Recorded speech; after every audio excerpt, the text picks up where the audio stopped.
George Stinney, written and read by Richard Harries. This is a case I came across when I was looking on the internet at the time of George Floyd's murder. In 1944, which seems so long ago, but it is within my sister's lifetime, and just 8 years before I was born, in America, the land of the free, a 14-year-old black boy was executed for the murder of two little girls. He was placed in the electric chair, had to be seated on a large Bible, used as a booster seat. He was so small. The girls were battered to death. Their bodies were dumped in a ditch. The boy was George Stinney. He had spoken to them that day as they passed his house. He directed them to where they could pick certain flowers. That is all that was proven. He was arrested and taken from his parents, allowed no solicitor, even though the Sixth Amendment guarantees him one, allowed no visits from his family.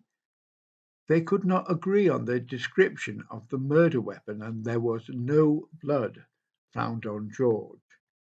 At the trial, his counsel was a white politician campaigning for election in a town full of hatred where lynching was threatened.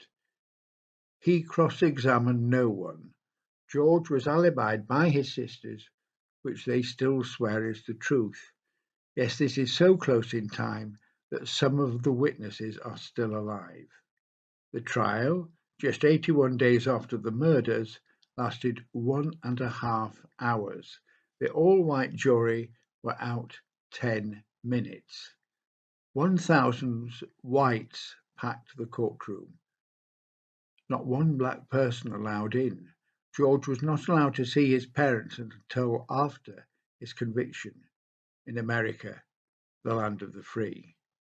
At the trial, they allowed discussion of rape and even necrophilia, even though post-mortems pronounced the girls to be virgins. The trial papers have disappeared, as has an alleged confession, one made by a 14-year-old boy deprived of contact with parents or counsel. They killed him with a too large hood that allowed the tears flowing to be seen.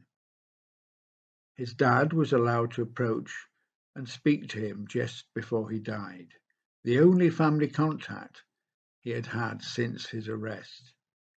This was in 1944 in America. He was buried in an unmarked grave. 70 years later, the conviction was overturned for lack of evidence and for being tainted with racism. They never found the murder weapons.